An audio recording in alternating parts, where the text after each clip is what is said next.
Hello, everyone. Welcome back to the Crossblades podcast, where we talk about faith, pop culture, and everything else in between. I am Neeko Wolfie, and this is my other host, Samekh, and welcome to our episode about Lord of the Rings. This episode, we're going to be nerding out together about Lord of the Rings. Yep, this is essentially one of the. I mean, everyone knows this fandom. It's one of the greatest pieces of fiction, fantasy, and literature ever created. The films are known as one of the greatest film trilogies of all time. And it deserves all of those labels. Needless to say. Yep, yep. And he has his Gandalf pipe, and I have the One Ring. And actually, if you guys can see this, my ring,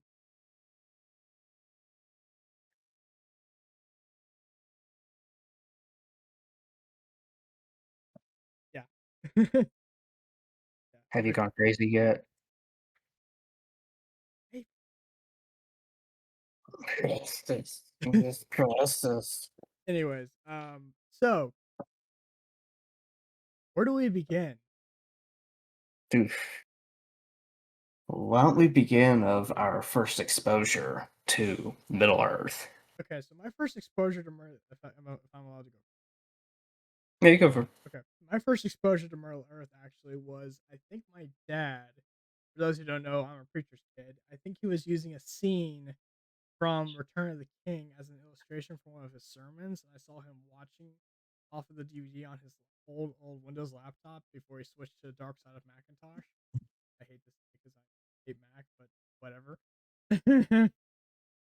Anyway, so he was watching the scene where Frodo pushes Smeagol or Gollum off of the ledge, and they fight over the ring, and he's dancing with it, and he pushes him over. So I don't remember what the context was of that. He was, I think he was using it for a sermon, or he was just watching it for the heck of it. I don't know. Uh, that was my first exposure to the movie. I didn't know what it was, but yeah. So that was my first. Well, when was the first time you actually watched something related to Lord of the Rings and were just taken aback and just this is awesome? I think when I was 16, I think was when I first watched it, but I never watched the extended cuts. We only had the original, full screen and widescreen versions on DVD. I think two of our versions, I think Fellowship of the Ring and Two Towers is full screen, while Return of the King is.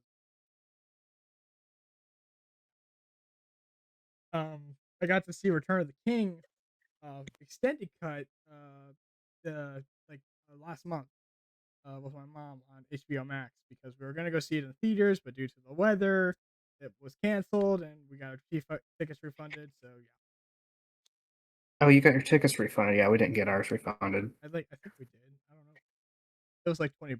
Yeah,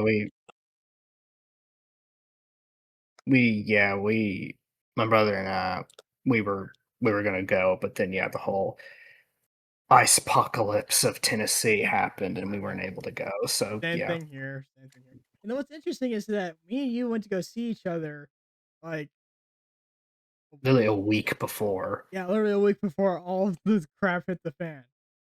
Yeah. So, um, But what was do you remember, you first watching it, how you felt and how you fell in love with it? I'm gonna be honest. I didn't like it at first. Okay, but it was only because I was young. I didn't have the same appreciation for it as I do now. Does that make sense? You how old did you say you were? I was only 16. Dude, I was 11. Well, I was more into, like, the Marvel stuff. In fact, I Mm, thought, to be fair, the first time I saw Star Wars and like Pirates of the Caribbean, which were like my first PG-13 movies, I was like 10 or 13. You know what I'm saying? I was in that age range. And I finally got to convince my parents to let me see Pirates of the Caribbean when I was 13. okay. But I may have been younger or something. It was just never something I was really into as a kid. That It makes just sense? didn't quite click. Yeah, it didn't click until Mm. now because I love Lord of the Rings now. The Mhm. like, I'm 26 for those who don't know. You're what, 4? I will be 24 in a couple months, yeah. You're almost 20. But as I was saying, like, thing is with the whole, um, thing with Lord of the Rings is that, in fact, one of my friends actually gave me more of a deeper appreciation for it. Um, he's been on the podcast before. He goes by Scadbang or the Vikinger for Jesus, and he's one of the reasons why I got into Lord of the Rings more. But Cool. See, my first exposure to I have a more complex history of Lord of the Rings. So my first exposure to the idea of Middle Earth was a VeggieTales parody called Lord of the Beans. oh my god, And I remember that now. That just sparked a memory within me. I think that was my first exposure to, if I'm not gonna be honest. I think that okay, was my first exposure to it because that I did enjoy. I thought that was yeah. I thought that was Uh, but it was interesting because that was always one of my favorite VeggieTales episodes. I just loved the music, the tone, just the vibe, and they it's funny, even though it was a parody of Middle Earth, they really did capture the feeling of Middle Earth. what's funny But, is it was called Center Earth in that. oh my It was called forgot about remember when he said, "When Center Earth was thick with snow." Remember yes. that? But, I'm I gonna put a remember I'm gonna put up, the, the picture of, Lord of the Beans on the screen and stuff. okay, but, we got, like, a magazine in or something, and it had replicas of some of the swords, and we were confused because it said Lord of the Rings, Mhm. and we're like, "This is weird," and mom and dad explained, "Oh, well, technically, there was a story called Lord of the Rings, and Lord of the Beans was a parody of this." And we were kind of, "Oh, okay, that's interesting." Well, I remember, like, I was like 8 years old. Dad got the Blu-ray edition of the Lord of the Rings trilogy because Expanded? no, this was before the extended. I think this was even before the extended came out. Okay. Like the extended came out in 2011. He got the Blu-ray edition before that came out. But anyways, so that really intrigued me. He also had the books of Lord of the Rings, and that really intrigued me. And my first like full on exposure to Middle Earth was the 1977 cartoon of The Hobbit. Oh, okay, okay. And uh, it's it has its problems for sure, but it has its own charm to it. I liked it. My brothers really didn't Isn't care that the for it. one that's I hand drawn? Yes. Yeah, and they had a Lord of the Rings, uh, version of it too, didn't I'll get to that in a second because that's actually a bit of a complex story of the production behind that. But yeah, so I have yet to see the cartoon Lord of the Rings. I would like to, but so I really liked it. Well, there was just something about Lord of the Rings that intrigued me. I was like, this looks so interesting, and I really wanted to watch it. I was like, I think 7, and Dad didn't want me to watch you? it You move because my it hand. was uh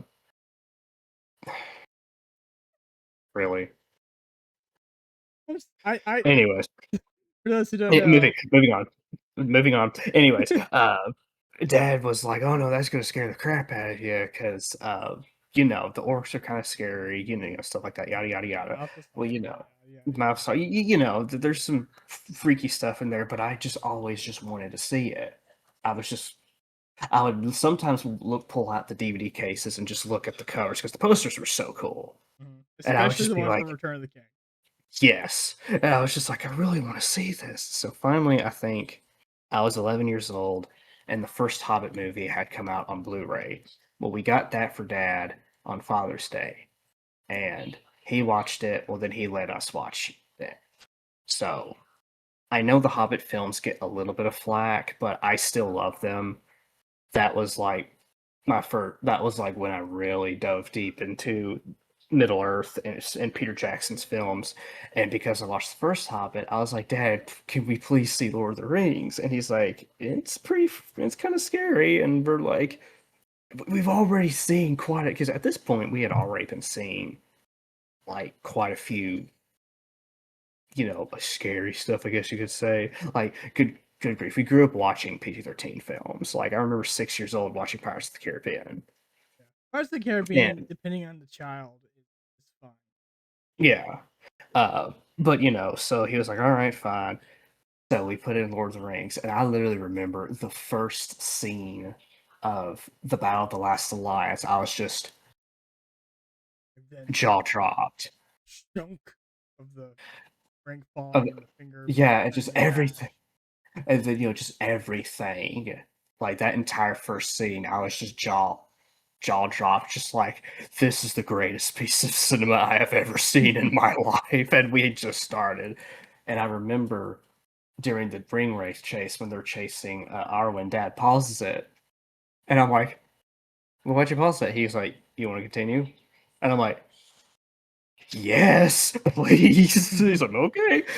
And we watched the first one. Oh shit. Um, Fellowship, yeah. My oldest brother had already seen it, but this was me and Aaron, my older brother, our first time watching it. We both were just like, once those credits started rolling, we were just like, "Can we watch the next one? Can we watch the next Yeah. one?" So Two Towers. So Dad was like, "Okay, we'll watch the next one, but you'll have to wait to watch the third one." So then we watched the Two Towers, and we loved that. And then the next, because we watched it on Sundays because that was Dad's day off, and sometimes we would take a week out of the month not to go to church so we could specifically just spend time with Dad. Yeah. And well, needless to say, we took another week off so that way we could watch Return of the King. Nice. So yeah, and we absolutely fell in love with those movies. I loved every bit of it, and I was so excited to see our grandparents. We would go up to their house on the weekends a few times, like 3 times a year, and we showed them the first Hobbit movie, and they loved it. So that following year, they took us to see The Desolation of Smaug in theaters. This is so funny. So, have you seen the Hobbit films? I've only seen the first one. Oh, okay. Well, I'll go ahead and spoil this for you. But It's fine. the second one, The Desolation of Smaug, literally ends with Smaug flying out of the Lonely Mountain to Lake Town, Oh boy. and that's how it ends. And I remember because it cuts to black, and there's just this long period of black before the credits start rolling. Well, my grandfather said, he said, I thought, he said, he said, when I was growing up, sometimes the tape would mess up and it would stop showing and they'd have to fix it and then the movie would continue. He said, I thought that's what happened. He said, because it just kind of took me back to that. Yeah. He said, the credits start rolling. Literally everybody in the theater went, no, no. Literally starts screaming, no. And Grenade goes, oh. I go, next year, everyone, no. So, yeah, needless to say, the next year when we went to the Battle of Five Armies, we were really, really anticipating that one. Probably the weakest in the trilogy, but I still enjoy it. Okay. Specifically, what's funny is that Benedict Cumberbatch voices Smog. Who plays Bilbo? What's his name? Martin Freeman, and Martin. they were Martin Freeman. Yeah, and they both were in Sherlock. Hmm. They're both Sherlock and Watson. I find that ironic as heck. Yeah, that was In funny. fact, And they all at some both point, ended up in Marvel too. yeah, they did. Like he was Martin Freeman was in Black Panther, and Hmm. and uh and of course uh, Benedict Cumberbatch yeah, is he's. Doctor Strange. I find that also interesting. But Yeah. to break on that for a second, just real quick, I do want to show you the Sherlock Holmes uh, movies that were produced by BBC with with those two Oh, actors. I've wanted to see those. I've just never gotten Now, I around to will that. say there is a little bit of a leftist agenda in it, only a little bit, but It's BBC. You're it's gonna find that in there. yeah, yeah. But as a whole, I've seen every single episode. They are really good, really, Those really are good. yeah. I've heard they're really good. I've wanted to see them. I just like I said, I just haven't gotten I think they're to on it. Netflix. We'll have to check it out. Oh, with the One Piece stuff. Anyways, back to Lord of the Rings. Yeah, but yeah, no, it's wild. It's hilarious seeing him do the motion capture and the acting for Small. He's literally like on his hands and knees. Oh, I've seen some of that on TikTok. It's awesome. Um, he really puts heart and soul in it, though. oh, he did. Same thing with Andy Serkis for playing Gollum. Hmm. Like, let's be real. That CGI for all those three films has aged like fine wine. Hmm. Unlike the CGI for other films, like some of the Marvel Cinematic Universe, that stuff is just you can just tell it's really bad. Well, here's the thing. So looking, I need to watch. I have watched the Fellowship of the Ring and the Two Towers extended recently. I need to watch the third one again. There are some moments where the CGI is, yes, it's early 2000s, but what makes it believable is how they, for one, like the cave troll, I think is probably the cave troll is probably the one thing that doesn't age as well. But even then, consider how they worked the light and shadows made it seem more real, because that's a one thing that a lot of CGI does is why it feels off is because you can tell how the light and the shadow of the rest of the room is, but then the creature it's all over the place. It looks inconsistent. Yeah, yeah, that's the problem. And the So thing they sorry, go ahead. I was gonna say, another example of great CGI would be Davy Jones Oh, for sure. well, not from Pirates of the Caribbean. Pirates of the Caribbean, Dead Yeah, Man's Chest. yeah, Dead Man's Chest. That CGI is way more believable because he's always wet, Hmm. and that is what And, makes it so good. That's why that and ages well. also, didn't you notice that literally each individual tentacle moves differently? Yes, yes, That took a lot of time to do. I heard I heard that Disney actually had to make a separate, this may not be true, but I heard like they had to make a separate engine just for him that's a because he possibility. was he was so intricate. That's a possibility because many especially with games and stuff like the Unreal Engine, the RE engine, uh, what else? The Crisis engine. Yeah, Crysis, the what's the engine that runs Serious Sam? Remember that one? The Serious engine, Serious, Yeah. and But yeah, they're you know what's interesting? Real quick, to just blow one game and just did you know that every single Monster Hunter game up until I think Rise ran on the same engine? I'm not that's kidding. something. Yeah, I'm not kidding. They just Wasn't updated the Rise graph. wasn't uh Rise was on no, RE. I thought World was on the RE engine. Oh, it wasn't. Oh. No, World was on the same engine as the very first game on the PlayStation 1. Same engine. We should probably have like a Monster Hunter related episode sooner or later. Yeah, probably. That's another topic. But anywho, But yeah, so it's like, yeah, with Lord of the Rings, it's like it's one of the reason that's another reason why it's so good and holds such a high standard was because they were actually experimenting with engines and with how to make CGI creatures. Like, yes, it had been done before, but the way it was done in Lord of the Rings literally set the bar and the staple for how other films and even video games were to do it later on the line. Like the whole motion capture. Now, motion capture, it was kind of already somewhat of a thing, but it really wasn't prominent and it wasn't accurate. no, it But was more, like you said, it set the just stage for more usage. It was mhm. one of the first wasn't the first film to use it, but it was more dominant in that regard for the people to use it. It was like a precursor to what is done now. Mhm. Yeah, because usually when motion capture was done, it was they usually had a separate double to do certain movements, and then they would just have somebody else voice over it. They did that with video games for a very long time, but Lord of the Rings was one of the staples of films where the motion capture artist was the actor, and they really, paid attention to what his face was doing and try to replicate it.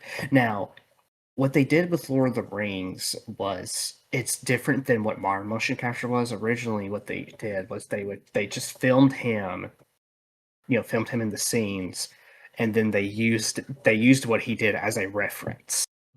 Mhm. Whereas with modern motion capture, his movements are directly implemented into the animation. Yes. They used the And dots Andy, all over the place. uh yeah, and Andy Serkis, like he has like really revolutionized motion capture. Like, cause once he did it with Gollum, he did it with King Kong in Peter Jackson's film of King Kong, and then especially when he did Rise of the Planet of the Apes, that's when they really got into doing the whole facial motion capture, Mhm. and he really revolutionized how that worked. So much so to the point where that's the standard in video games nowadays. Yeah. You know what's ironic is that Andy Serkis, I think he directed Venom. What's it be? Carnage. Mhm, Yeah. he did. I will say that movie was not that great. Well, that may not be his fault because he actually did say he wanted to make a rated R darker film, but then Sony kept pulling him back and be like, "No, you got to do this, you got to do that." So I don't think that's necessarily his fault. I didn't assume it was. It's just mm, He is directing an animated film. He did direct an animated film with Animal Farm, which is coming out in a month. Not sure how to feel about that one. I'll wait till the movie comes out, but if you've read Animal Farm, you'll and see the it's a trailer. It's kind of like yeah. Animal Farm is a. I think we almost read that in high school. Animal Farm is it has a message to it. Just say yeah, it's essentially was George Orwell's critique of Stalin's reign of communism. that. Yeah, but But anyways, so yeah, it's just kind of interesting when you look at how Lord of the Rings kind of set the bar for things because one, the storytelling was just impeccable, the acting was impeccable, the cinematography, the color grading, the costume design, the weaponry, the set building. I don't think people give enough credit to the sets. yeah, because not we gotta be real. I think a good like 30% of that film is actually green. Hmm. Like, what? Because like a lot of times That's what me they being did, generous. yeah, like well, because they actually used a lot of blue screen back then, but it was kind of Same diff. same difference, a little bit. It really depended. Like green screen, at least was supposed to, was more like for bright areas, where blue screen was more for dark areas. That's the way it was supposed to be. Now they just kind of use green for everything, which is probably why some things look off.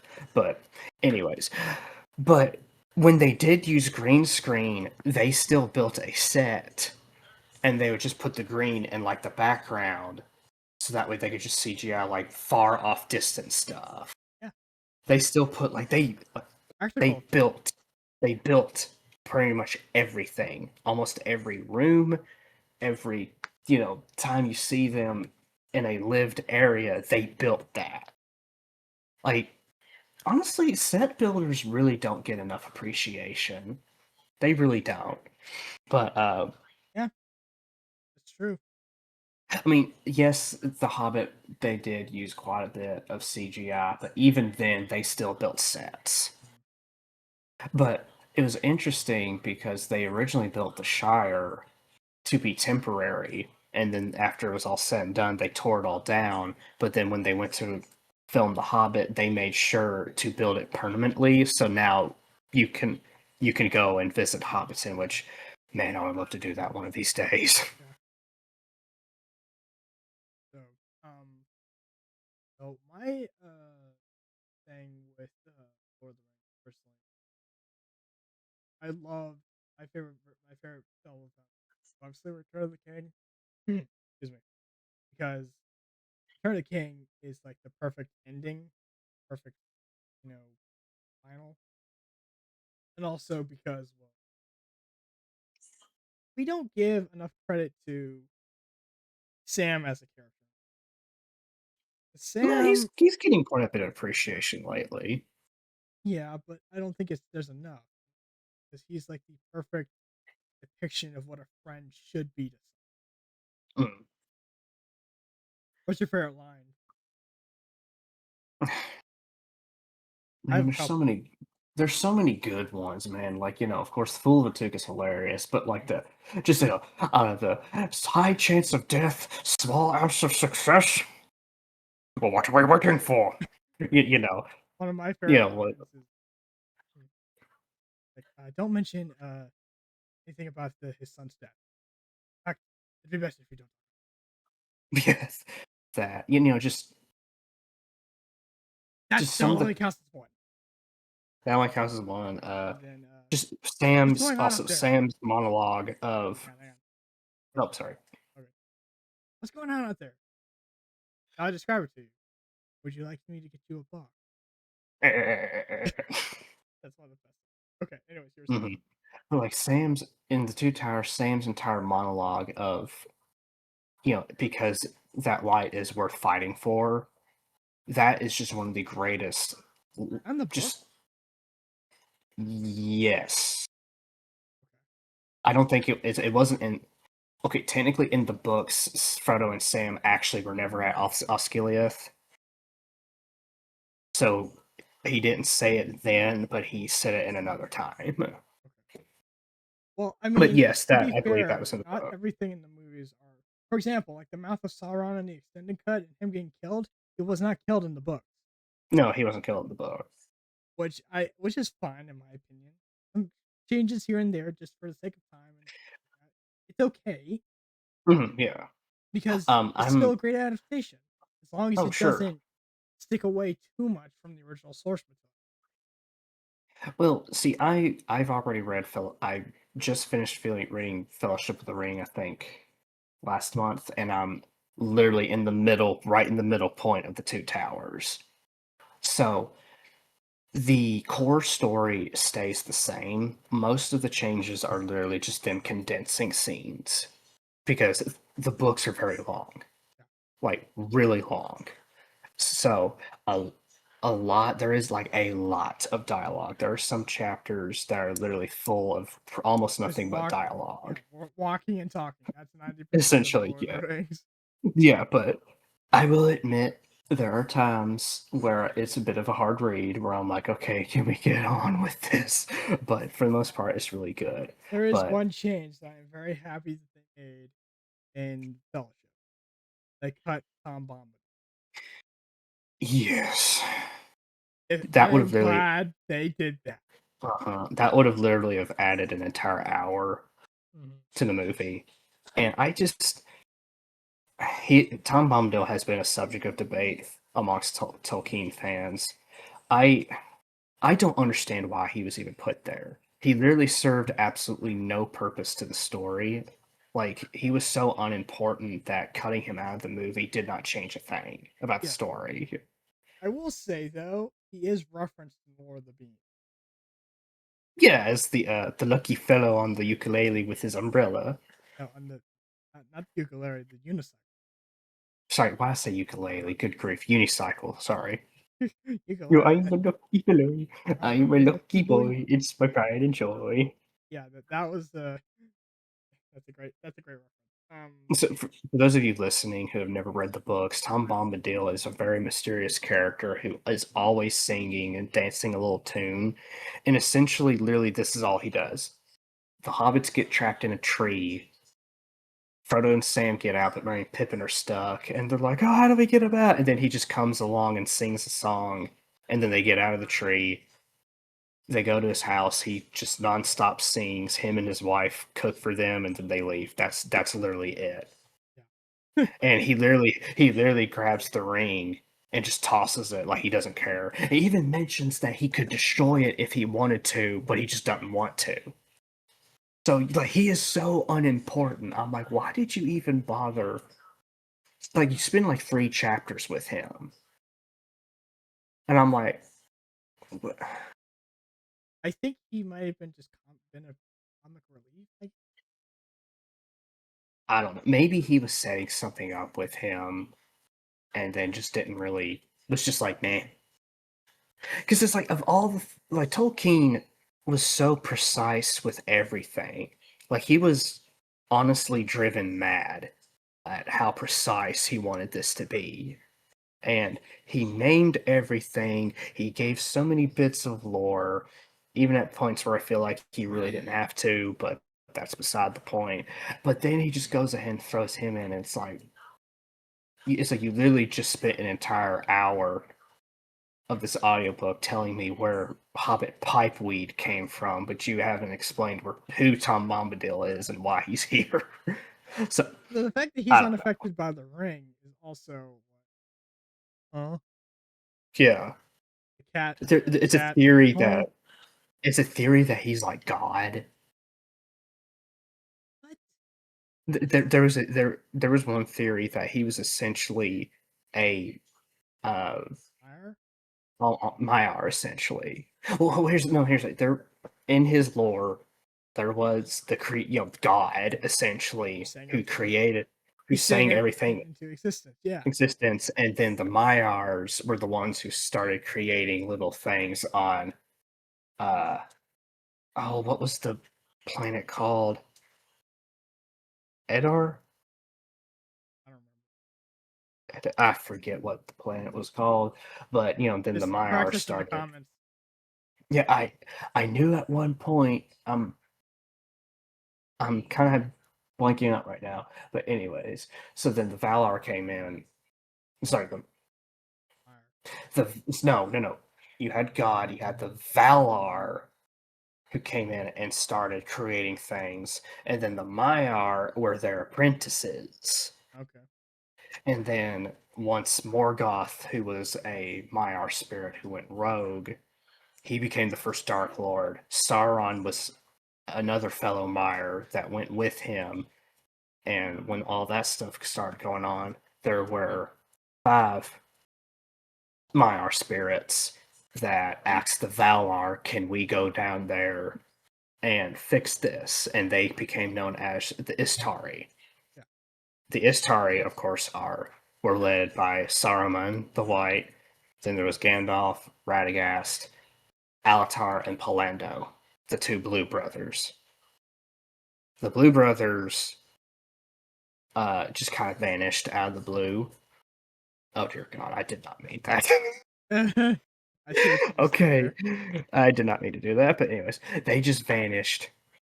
But of course, Radagast went and uh, just kind of started doing shrooms and became one with nature. Saruman ended up joining Sauron and ended up getting killed by Wormtongue, and Gandalf was literally the only Istari that completed his mission.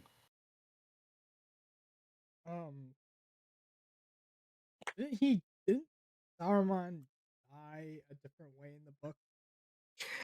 Yes, I mean in the movie, I actually prefer it how it happened in the movie. In the movie, Wormtongue just kind of stabs him at the tower, whereas in the book, he escapes the tower and actually, when the hobbits come home to the Shire in Return of the King, unlike the movie, Saruman actually took over the Shire. That's right. I remember. So they had to go and fight back to reclaim the Shire, and then Wormtongue killed Saruman. I don't like And Wormtongue then too. And then I think the hobbits went and killed Wormtongue. I forget how he died, but anyways, I do prefer that they did it that way in the movie because it's like the movie was already long and that would be so anticlimactic. It's like you destroyed the ring, you come home, and then you have yet another battle. That's just how it goes sometimes, I guess. But yeah, like the films, essentially, that was the kind of along the lines of the changes they did. They just cut a lot out, but they also condensed quite a bit. There are other little changes here and there. Some I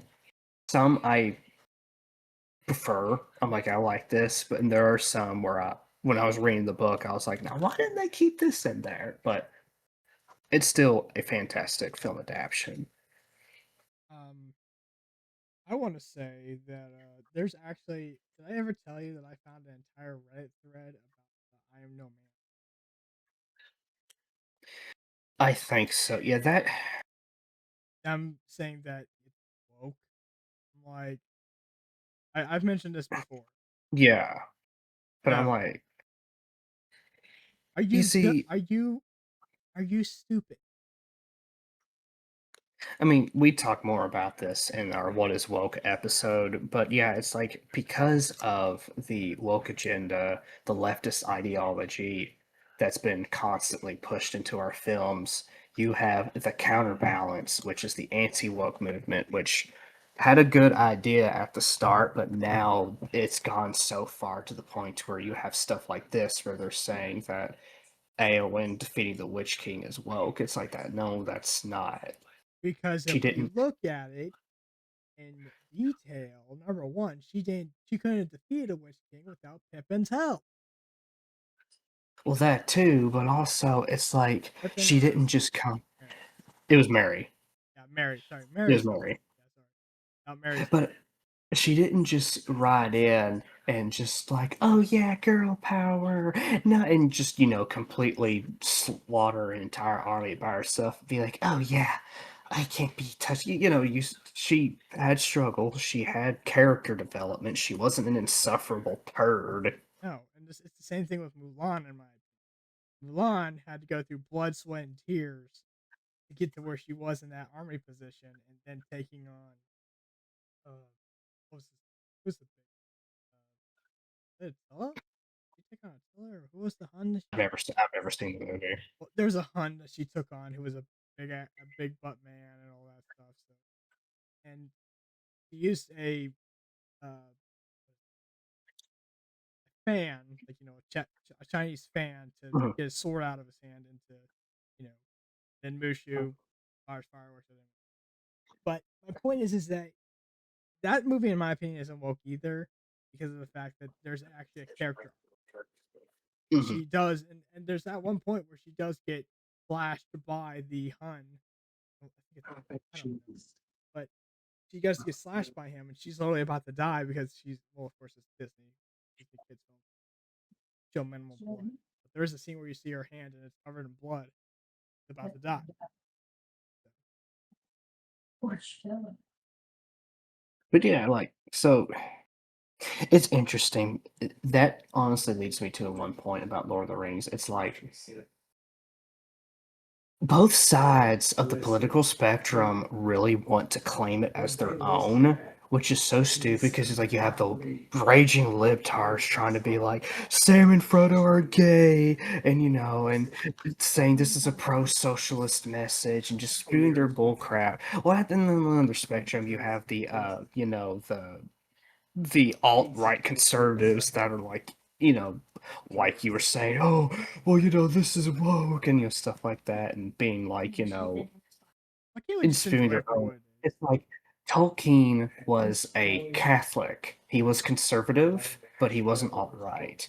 He was a Catholic, and he definitely put a lot of his views within it, but also at the same time he didn't, because he was a very intellectual man. He was an Oxford professor.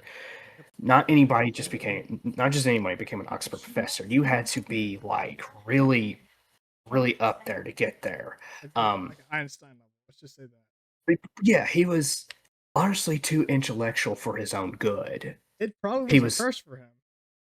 It honestly kind of was, yeah, but like So much he so, loved. can I say Oh, this? sorry. Yeah, Yeah. you go ahead. So much so that, for those who don't know, he was actually friends with C.S. Lewis, the author of the Chronicles of Narnia. So much so that he was so intellectual that he would tear his everything that C.S. Lewis did apart in terms of writing. He would tear it to. Oh, yeah, they loved each other as friends, but when it came to their works, they were constantly at each other's throat. That's my point. And he was Yeah, such a they. that's much of an intellectual Tolkien was. Mhm. Also, there was also Charles. I think it was Charles Williams.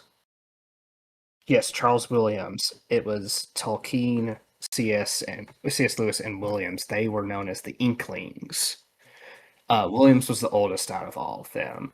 Uh, Was he though? Williams Williams was had some weird stuff. Like he was a Christian, Yeah, but what but was his stick? What was his book? he was a writer too. He was a writer too. He did a lot of poetry. quite a bit of historical works and just theological works, but he wrote Christian fiction, but some of them, even though had a Christian message, he was very uh, educated when it came to the occult, Ah, and quite a few of his books explored what the occult actually was. Like, I think there was one book uh, that even was like had revolved around tarot cards, tarot and cards. the whole point was they look appeal. I think I haven't read it, so I don't know. But from what I gathered, quote me if I'm wrong on this, anybody in the comics. But I think the whole point was it was trying to show you the dangers of using it because it could unlock stuff into the occult, and like there was even some It's like a gateway. one book. It was like even one book that literally the main character was an evil sorcerer that wanted to find this relic to like use it as power, and the whole point is it shows you his downfall. So like he definitely had some weird stuff. Some I did buy a few of his books because there's a couple of them that actually sound really neat. Like there's I think it's called Into the Gates of Hell. It's essentially an allegory for spiritual warfare. Like that's what most of his books are. It's like symbolic of spiritual warfare and stuff like that. But he was Just my definitely, own stuff. yeah, but he was definitely the most peculiar out of the three. I want to say for Tolkien, uh, there was a point where Hitler himself sent a letter to Tolkien asking to have his books published in German regime. And you want to know what Tolkien basically said? But Screw you, no. But I'm not gonna say what you know. That's me using censorship. But he used it in such a what's the word I'm looking for? Did it in such intellectual. yes, an intellectual way. He's basically saying, "I know what you're about. Hate what you do to the Jews. Screw you." What's also funny because Tolkien He and Lewis were even both made. I war think he even veterans. made fun of his mustache. I think he did. Oh I yeah, don't remember. the two of them were actually Lewis and Tolkien were war veterans, and they actually re-enlisted, but they were both in their 40s at this point. So they're like, "Yeah, no, you're not going to do this." So what happened was they're like, "Okay, you two are very intellectual in certain aspects." So like Lewis, you although being intellectual, you are simple-minded and you know how to essentially inform people in a simple way. So he became a big broadcaster for the BBC, and it did a lot of news about the war and Germany and stuff like that. So then with the Tolkien, and they're like, you on the other hand, you are so much of an expert in theologies. We want you to go to Iceland and other all these other countries that still followed their pagan ways. And he said, I want you to convince these people why their gods would be against Hitler, so that way they don't join the Reich. And Okay. he did, and he was successful. Wow. That tells you something. Because interestingly, even though Christianity is a huge part with Lord of the Rings, a lot of it is actually based on a lot of different mythologies, such as different Greek mythologies, different Norse pagan mythologies, and stuff like that. Because that's what Tolkien grew up reading. Yeah. He was very interested and invested in their lore and their history and their storytelling, and you definitely see that bleed into Lord of the Rings, and you even Especially with see the some of that dwarves. well, I mean, even with how the Valar and the Maiar work. Now, like the Ishtari, that is definitely based off angels, Yeah. especially the Malachim. But but yeah, it's like I've studied just like a little bit of different pagan mythologies. I'm no expert by any means, but it's like when you look at them, you can definitely see Tolkien's inspiration, especially Celtic mythology, Yeah. I don't think that and you that's also see necessarily a that. bad thing. No, it's not. I'm not saying it's a bad thing. I was just saying, like, that was very influential in his writings. Yeah, yeah. That's Especially why he actually made Middle Earth, because he was like, England doesn't have a mythology, so he made his own. nice. But I think that with his work, taking inspiration from mythology, things that are pagan, I don't think that that's necessarily a bad thing as long as you not let it lead into the side of worshiping it. Mhm. No, for sure, yeah. Because let's be real, pagan stuff is pagan. So if no ifs, ands, or buts. But the way he went about it was sound.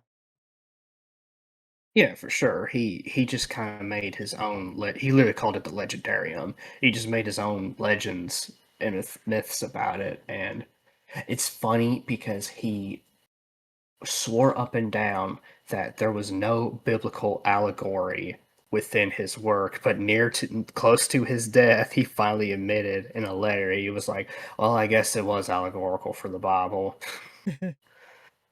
It's like, but yeah, it's like you look throughout, like, one of the things that I love so much about the story is the messages of friendship, hope, right, courageous righteousness, and, Good trying versus to evil. strive good versus evil, striving for the greater good against, this imminent darkness that's taking over. It's like so much of this is biblical. Yeah, you can't shy away from it.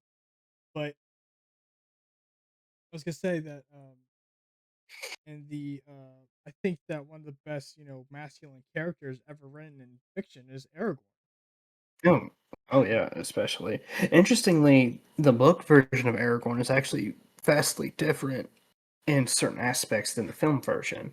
Okay. Like they're the way the way Aragorn is loving and kind and strong and a leader, and how like all of that remains the same, but there's like one key difference. In the books, he is actually not reluctant to take the throne. In the books, that is literally his entire mission. Uh, In the books, they actually reforged the sword at Rivendell, yeah. and he takes that with him from the get-go. And that was his whole point, was I'm going to Gondor and I'm going to claim the throne. So Yeah, I like was gonna from say the get a bad thing. No, that's not a bad thing. It really he's not arrogant about it. He's No. just like, I'm embracing my destiny. This is what I've trained for. This is who I'm supposed to be. Okay. This is what I'm destined. And but I like how they did it in the movie. It gave, like how he was like, the I might make the same mistakes as Isildur and all that stuff. But it's one of those situations where both are good. Yeah. Yeah. Both right.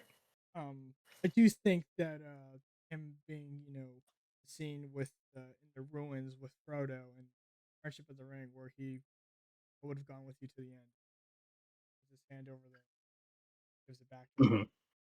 to go with you. That was really well done. Hmm. He did say that in the book. It just didn't happen in that scene. Yeah, yeah. I thought, so.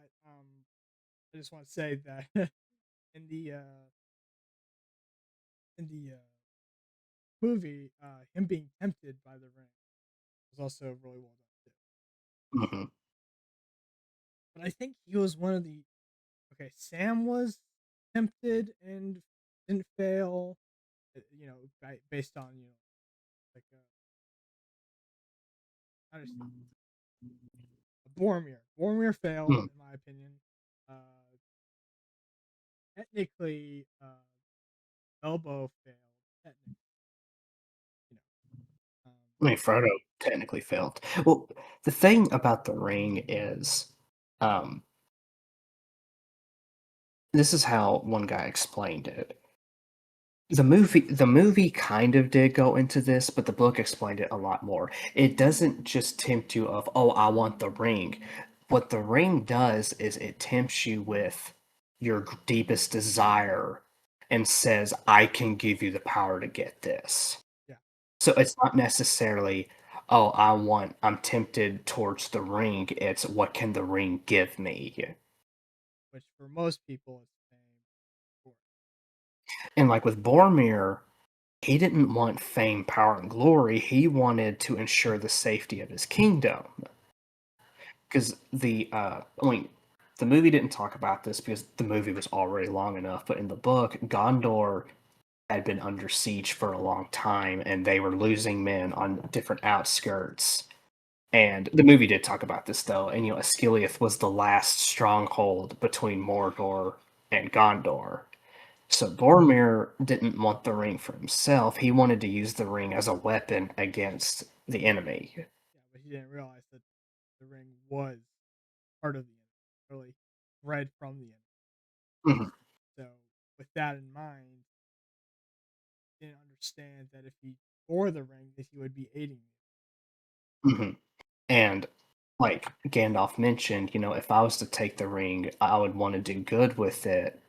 And had he taken the ring, it would have eventually tempted him into thinking that his power, he was using it for good, but then it would start manipulating his concept of good and evil to where he would start doing evil things. Yes, and And considering that Gandalf was the same spirit that Sauron was, it may have eventually even turned him into a Dark Lord. yeah, I think that that was also,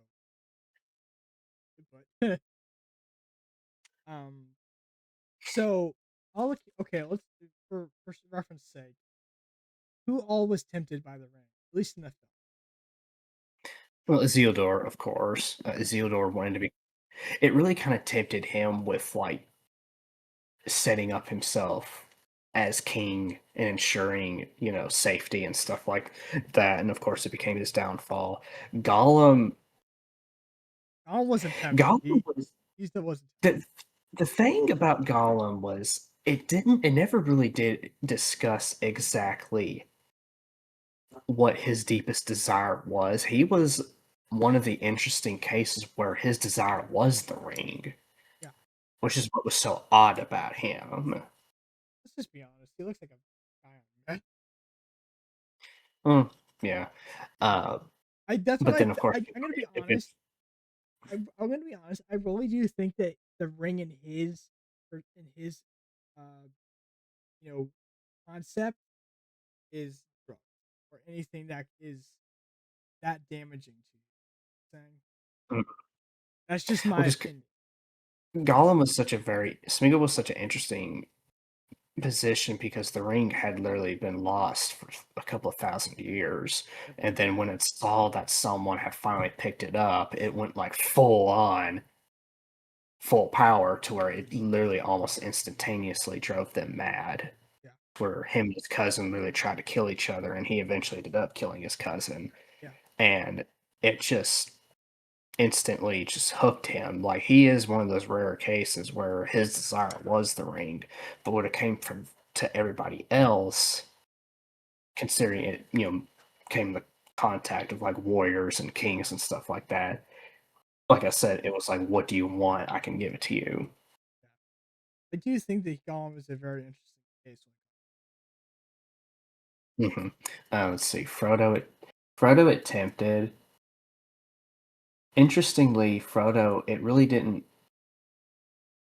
It tempted him in a sense of, you're in this situation. If you use me, I can get you out of this That's situation. why he went to Hence, invisible. that it kind of did the same with Sam. But a lot of people, this is what kind of kills me. A lot of people wanted to talk about how Frodo's a quote a whining bitch. And I'm like, how about you literally have the weight of the world hanging off your neck, and then you come and tell me how such a great job you did? Like, Put into perspective real quick. The ring was so freaking heavy, at least in the film, that when he took it off, his neck was freaking scarred. mhm. You tell me. Just shut up. Yeah, in the books, Frodo would talk about Not you, it. the Talked about people. Frodo talked about how it literally felt the weight as he goes on, especially in his chest. It would get heavier and heavier and heavier. Like it was literally eating his soul. It was sucking all the life energy out of him. but yet he kept on going. Like no one else in the history of Middle Earth would have been able to bear that weight and go as far as Frodo did. Yes, he ultimately failed at the end to a certain extent, but you have to look at this point. How long had the ring drained him? It finally Months. got him to it literally months. It literally the ring was smart. It literally got him to its his weakest point, and then it finally unleashed all of its power upon him and drove him mad. Yep. I think that if it wasn't for Gollum in their fight, well, that's not how it happened. I'm going by the book. Anyways, uh, It was similar in the in the book. He still bit Frodo's finger off and grabbed the ring and did his little dance and just kind of fell over. yeah, yeah, I felt yeah. But I do think the movie is a better depiction of that opinion Mhm. because it just shows like, oh, he's like, oh, now you screwed up, man. But Because remember like, what he kind of said? He said the ring is mine. like, He was still but like, mad at that point. He was still going nuts. mhm. But like, what Tolkien was trying to show, like, either version works. Essentially, it wasn't through human. Well, I mean, technically they're Hobbit, but you know what I mean. It wasn't through the will of humanity that the evil was destroyed. It was through intervention. Yes, I feel like that Because is also a biblical concept. mhm. Because remember, Gandalf was like, "You were meant to find the ring. You were meant to destroy it." It was essentially implied that the Valar had a hand in finally destroying the ring. Which is probably true. So it's like, they because for all intents and purposes, Frodo never should have made it to Mount Doom. No, There had to have been some divine intervention yeah, involved. but in that regard, um, I do believe that there is some parallels to Frodo's journey, the journey of Jesus with the cross. Mhm. Right? Oh no, they're yeah. If you when the fellowship first starts People are out, gonna that's call me. December. People are gonna say I'm being blasphemy. I do. No, no, Tolkien admitted that the day that they first started on the journey was December 25th, and the day the ring was destroyed was in I forget what day, but April. April, which was around the time of Easter. Yeah, exactly. So I find that extremely interesting because remember how we were talking about how Frodo literally had the weight of the world on his neck and how it would, almost suffocate him. I feel like Mhm, that parallels to the cross. Jesus, mhm, you think? Of course, I'm not trying to say that what Jesus went through was not as bad as that. Make that very clear. 'Cause Jesus was the ultimate sacrifice, and he had one of the most excruciating deaths known. oh, Like, no, for sure, yeah. but I don't want to make light of that. That's not what I'm doing at No, I know what you're doing. all. So, but I want the people who are listening to say, don't want them to burn me at the stake, with the gasoline. No, I get you. But no, yeah, I agree. It's like you can definitely also. I think it's also parallel to the Christian walk because it's like we have to carry our own burdens and our own cross That's actually and the reason walk. why I got this fiber. It's symbolism of things that I deal with.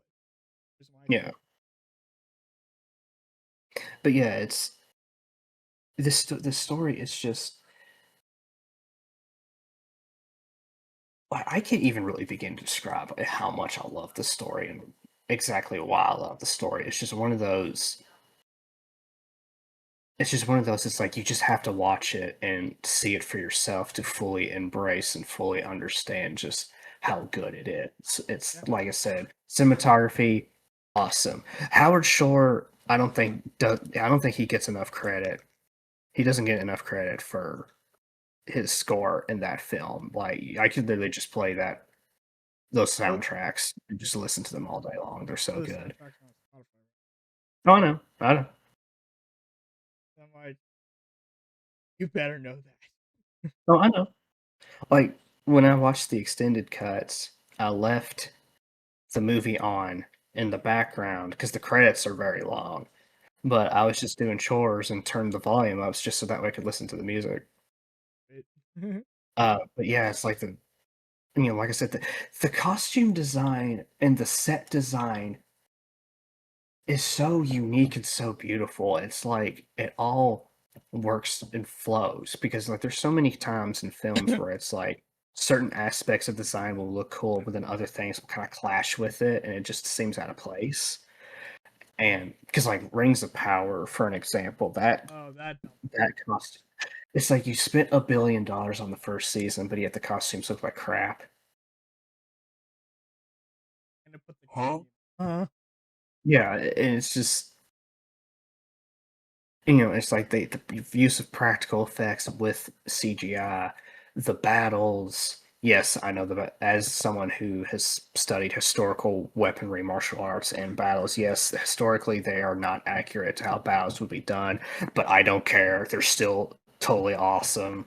Uh, just the weight of the stakes and of the situation and how the people have actual emotions and flaws, strengths, weaknesses, and how just the writing too. It's like literally everything about these films were made with such care and love, and their sole purpose was to pay homage to the books. Like Jackson said himself, he's like, he said, we had no interest of putting our own belief system into this film. We wanted to do Tolkien's beliefs.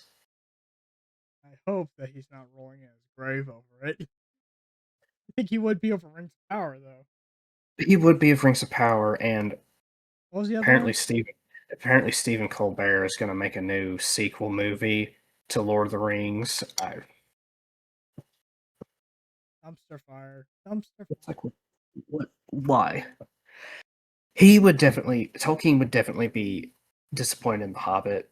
The Hobbit, even though I love it, the more I hear about its production, I am a bit disappointed in it because they were originally going to do just two films, and the arcs they had planned for it were so cool. But then the studio came in and told Jackson, "No, we're not doing this. We want this," and we ended up getting what we got. So it could have been so much better. But What's the other I one? There's think Rings of Power, and then what's the other one? The animated one that was really bad. War of the Rohirrim. I'll get to that in a second. All right. Uh, By the way, people, we're gonna try and do a 2 hour special with this. We're at the 1 hour mark, as if those who don't. cool. Right. Uh, I think he would actually be proud of Lord of the Rings because there have been letters found that he gave sent to other people, and he was essentially explaining He's how he would want a film to be done. okay, but he wasn't alive Because when. no, he passed away in 1973. I don't know all the timeline. He stated that he said, "I know there's going to be a movie." He's like, "It's gotten so popular. He's people were already trying to make films, but he kept turning them down."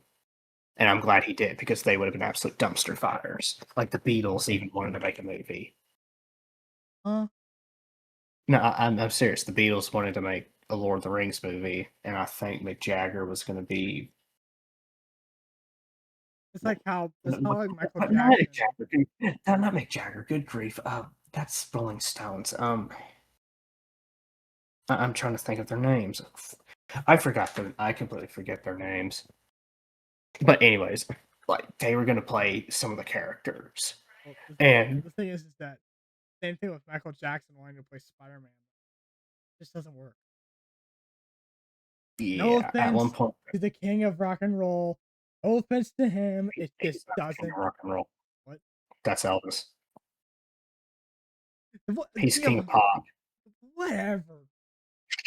Pop being a okay. Anyways, king of pop. Whatever. It just doesn't work. No offense to Michael Jackson. May he rest in peace. But anyways, So there's even one film that was going to be made right shortly before he passed, where they were going to get Al Pacino to be Frodo. What? I mean, at the time, Al Pacino would have been, yeah, he'd be okay, but they were really wanting to make it borderline erotic, and Tolkien was just absolutely appalled at the script they gave him. He was like, no, no. Like, even Frodo was supposed to make out with Galadriel at one point, and I'm glad some of this stuff does not see the light of day. Aragorn and Eowyn were supposed to make out at one point. God, And I'm let's just just be like, God. glad that there's a lot of things that get chucked within production. Uh, but so he passed away, Mhm. and then they shortly an animation studio did The Hobbit. Although it was faithful to the book, it was so short it rushed the book. Yeah. Then the Lord of the Rings comes about, completely different studio. They actually what they did was they actually filmed the movie and then they drew over the frames. That's why the animation looks so slick in that one, Isn't at that least for the most part. the one where Frodo has a rope for the ring instead of a chain?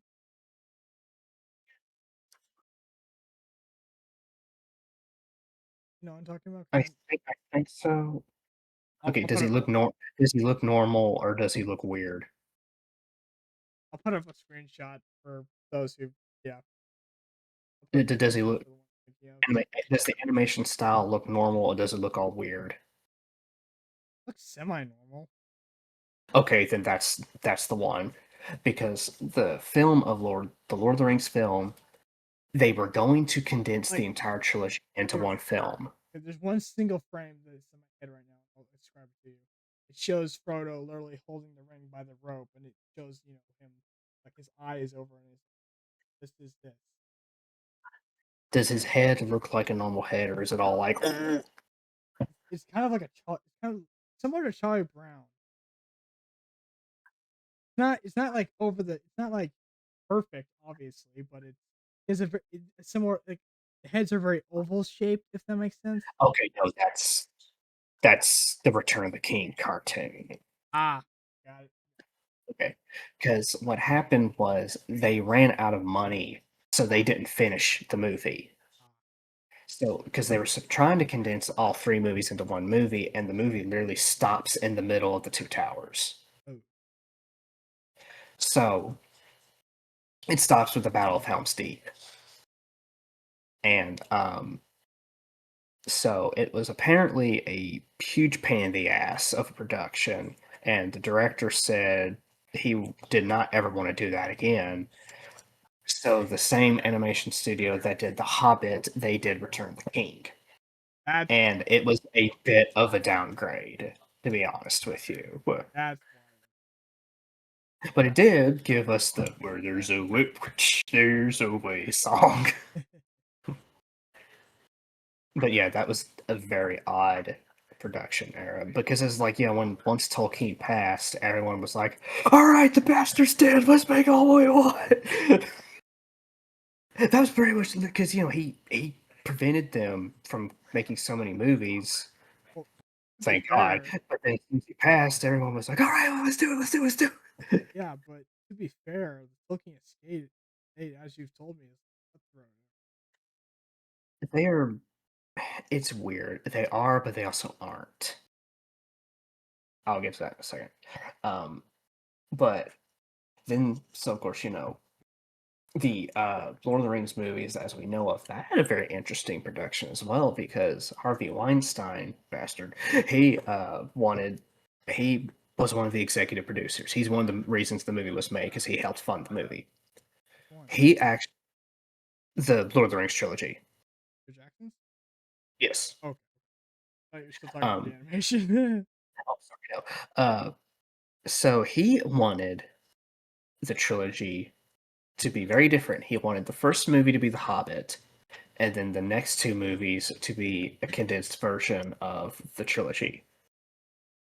Well, eventually things happened.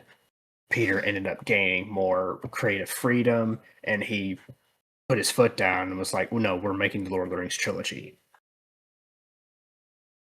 Uh, the Hobbit trilogy, on the other hand, had a very weird production because they were actually going to start making the films in 2008 with a different director, but the production hell was so ridiculous that the director left. So WB hired Peter Jackson. That's why he didn't have as much creative freedom, because this wasn't his project. He was hired on to direct the project. See, I think it was the And same way. with the promise of oh, we'll let you do what you did with Lord of the Rings, but then they wanted more money and more marketing appeal, so they went in and constantly changed it. I think that's the same thing because WB is notorious for that. No, Good. because WB didn't even make the Lord of the Rings. That was New Line Cinema. Yeah, I know. But WB, I'm gonna mention it again. You know what's coming. Yeah. Bleach. Yes. WB, Warner Bros. Right? Yeah. Mhm. They, I think they produced the live action version of the Bleach movie, and I believe that Taike Kubo had some freedoms with it, because it did stick to the original source material as best they could. However, they are notorious for changing so many things. I've seen it Mhm. firsthand. Yeah. Um, That's just my example.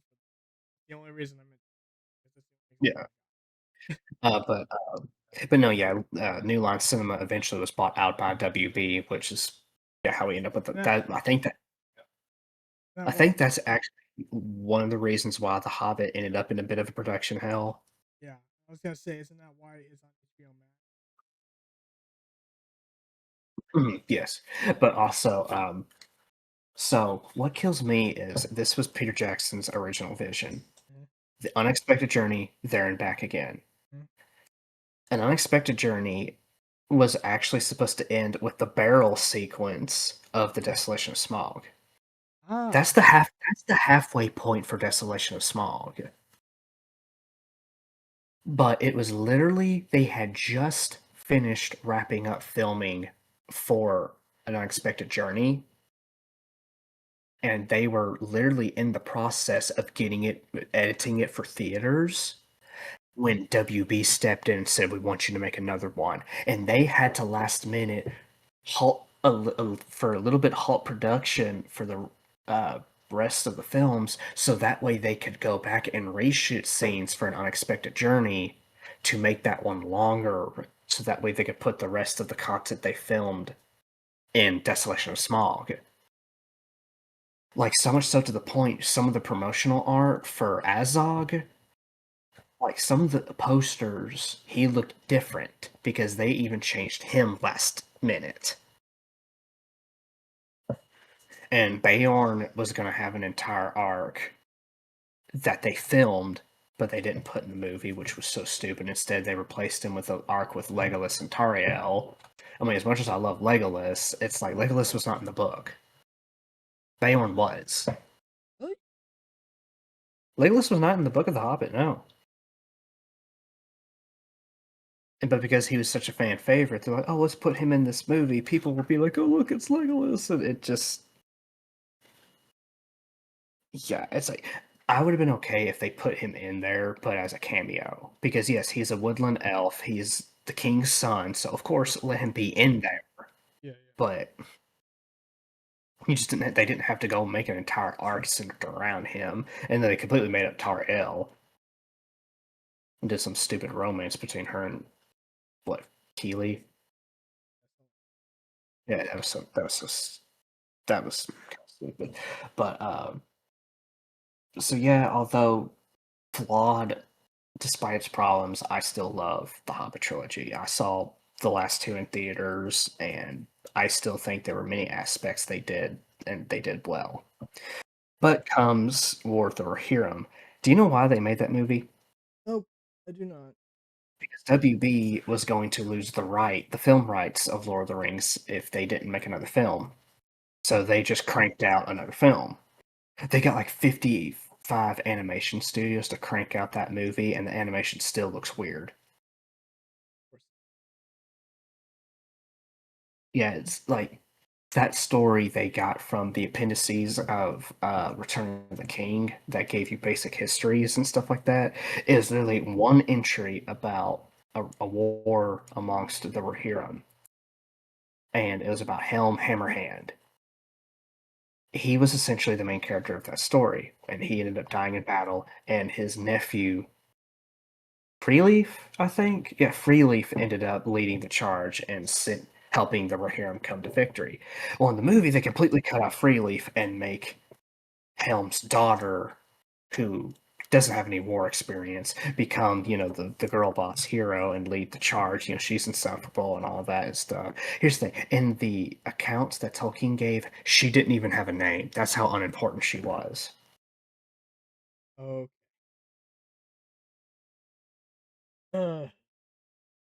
So, and now Stephen Colbert is going to make some stupid sequel movie about, was it Sam, Pippin, and Mary going on some other quest to find out, and Sam's daughter is going to lead it or something, and she's going to figure out like secrets of Mordor or something. I'm like, what? This is what pisses me off. Dad and I had a conversation about this a while ago. Of all, because he's a big Tolkien nerd too. He read the Silmarillion, even though he didn't particularly enjoy it. But he still read it. He said it felt like I was reading a history book. But him and I were talking. And he was like, the Silmarillion has so many stories in it. He said they could easily adapt one of those, and especially like him and I came to this conclusion too. Beren and Luthien Beren and Luthien is they were the ancestors of Aragorn, and that was one of Tolkien's like crown jewels because it was essentially a symbolic of him and his wife. Like, because even on their tombstones, he's Beren, she's Luthien. It literally says that on their tombstones, and it's a amazing story, real romance story, and it's like this would be perfect for a film. Of course. And it's like, why they could do this? They could do the Fall of Gondolin. They could make it instead of whatever that was with the Rings of Power. They could have made a TV show about the Silmarillion. Morgoth's rise to power, his fall. They could have done. They could do so much. There is so much lore, so much history within his legendarium, but instead they're just pulling stuff out of their ass. And It's a shame. I feel like Lord of the Rings hasn't had good films since The Hobbit. it's like there's so much potential waiting. Yeah, but with that, it's like how much more, how much potential. You know how.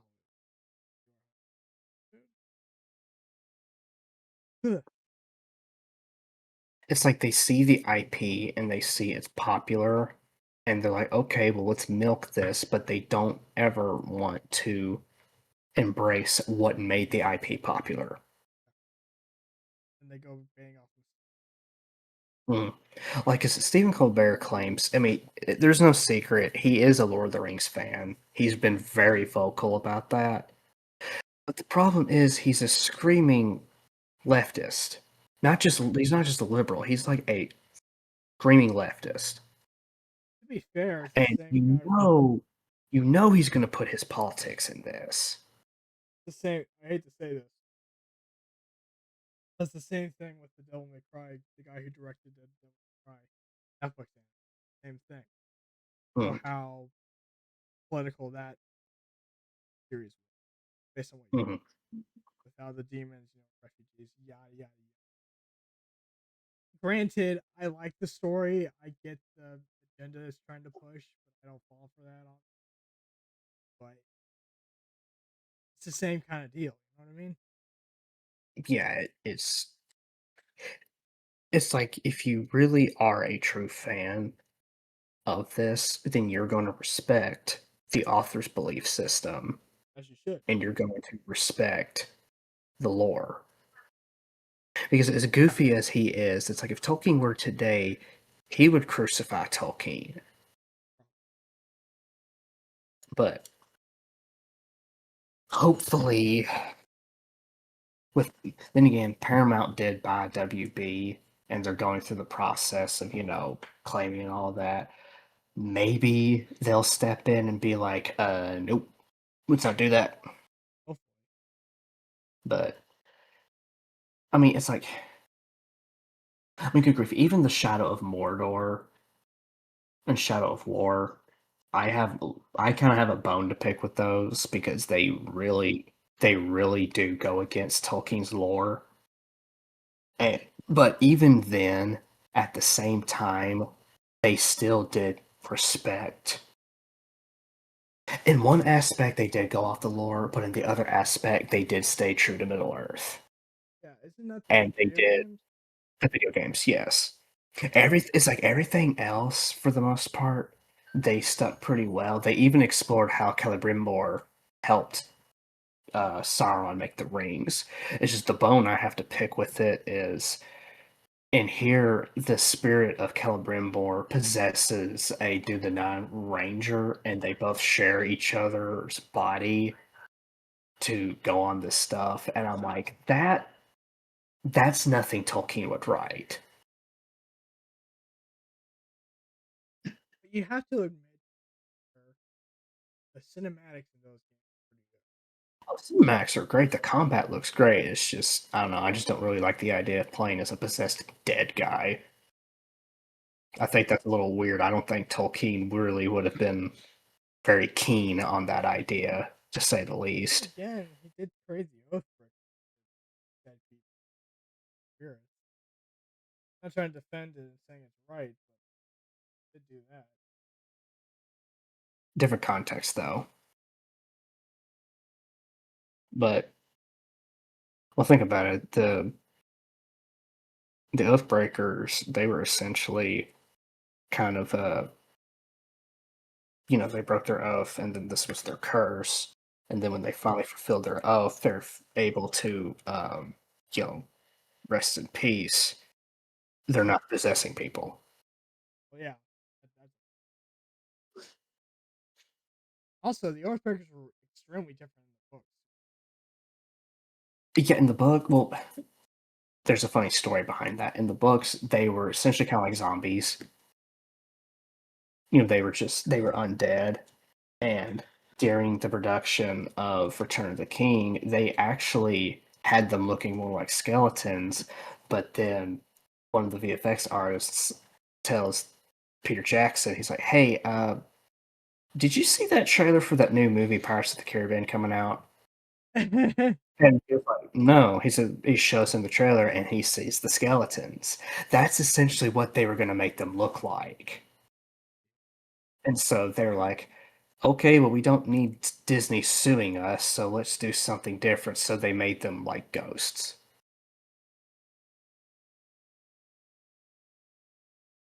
I So think that you was probably do, the right move because yeah, you know how this is a ape owner.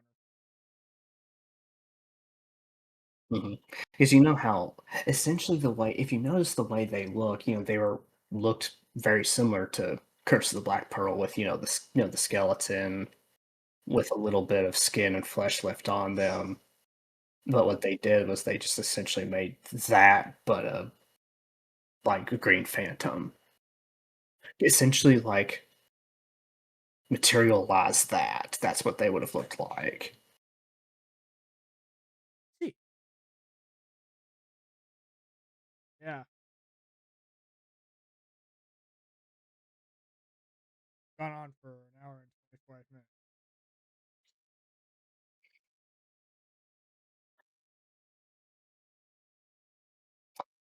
I do hear that WB Games is planning on making another open world action RPG of Lord of the Rings.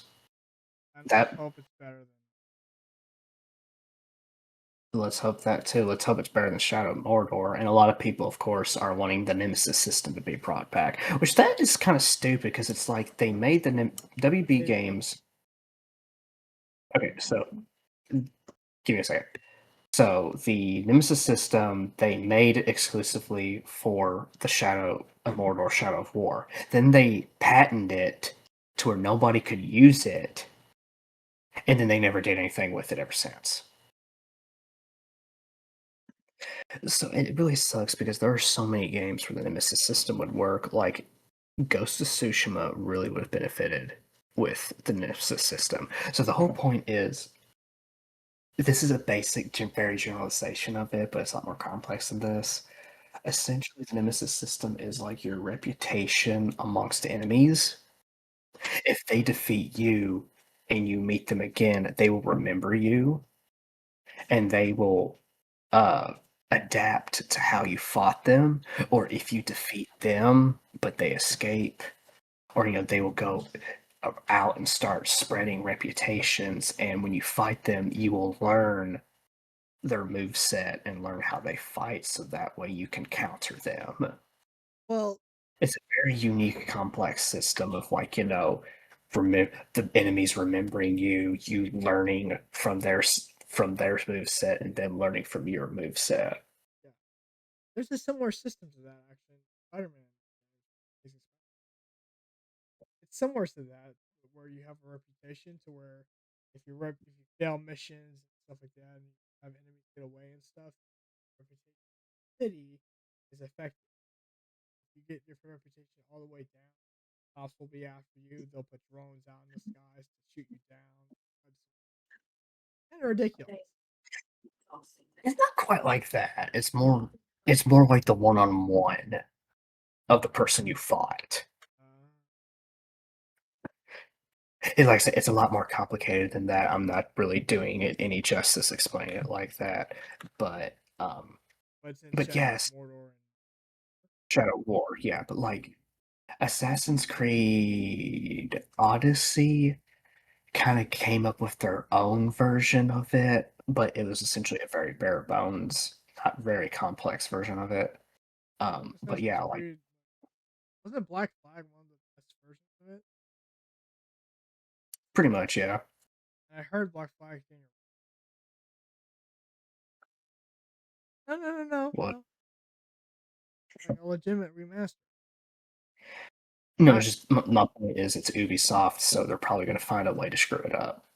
Yeah, yeah, you're probably. But I saw but this yeah, post on Twitter. It was on yesterday. Yesterday. Well, we have officially, saying officially.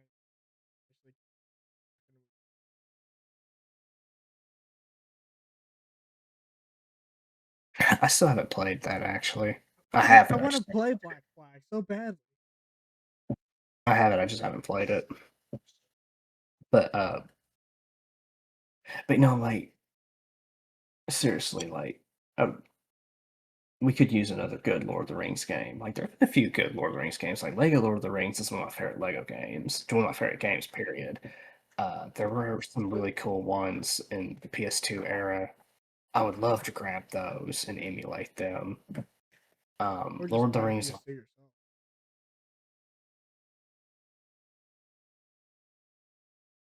probably get a PS3 that's backwards compatible so I can Yeah. play some of my PS3 games. Although those are hard to find. They didn't make too many of them Okay. that were backwards compatible. Uh, but oh, that's my train of thought for a second. Disney and our Lord of the Rings. Good one. Yeah. Like, You know, I what? actually had a thought of what if, I mean, it would definitely be very ambitious and it would probably face a lot of backlash, but I wondered what would a video game adaptation of the books look like? Yeah, But then I realized it would probably be like Death Stranding, just a walking simulator. probably.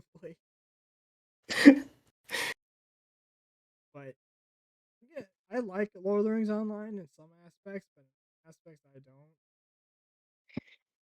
Yeah, I mean, I like the idea. It's just the mission structure is too complicated. The combat sucks. And a lot of times they won't allow you to do stuff as a group. You have to do it individually, and it's just It has its issues, but that's that's to be in the expected. microtransactions. Yeah, that's to be expected because like World of War. Yeah. How long has that game been out? 13 years. 2007, I think, is when it came out. I don't know when did Lord of the Rings Online come out? Let me see. Pretty sure it was 2007 or 2008.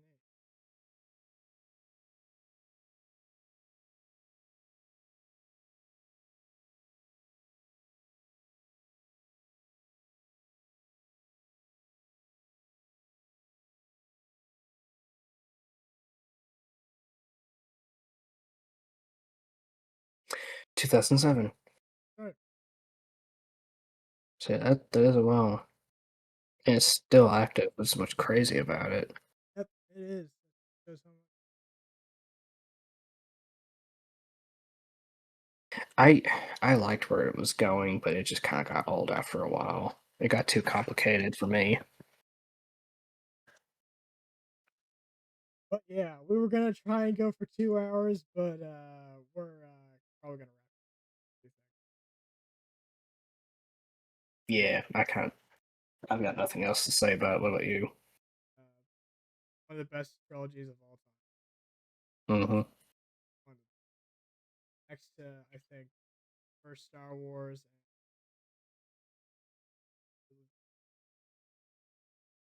and Indiana Jones.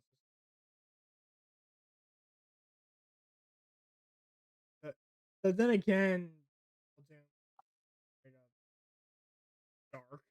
But No, I actually haven't seen that one. you would I haven't. recall. I've seen quite a bit of it. I just never seen it the whole way through. I remember watching the sacrifice scene and being like, Yeah, you'd be "Well, able to that was recall. weird. That was weird." There's a scene where he literally makes a Indian drink. I did play that. I did play the Temple. It's interesting, even though I haven't seen the movie. Some of the Temple of Doom levels were my favorite level. Some of my favorite levels in Lego Indiana Jones. Original adventures or Mm. oh yeah, I have that on Steam. Well, Anywho, even Lego Adventures 2 had the Temple of Doom segment had one of my favorite levels in it. was that the one with the massive guy? The one before. Oh, okay. Anywho, we'll have an Indiana Jones episode. We'll see. We should definitely do that. Yeah, but anyways, I did the intro. You did the outro. Have fun.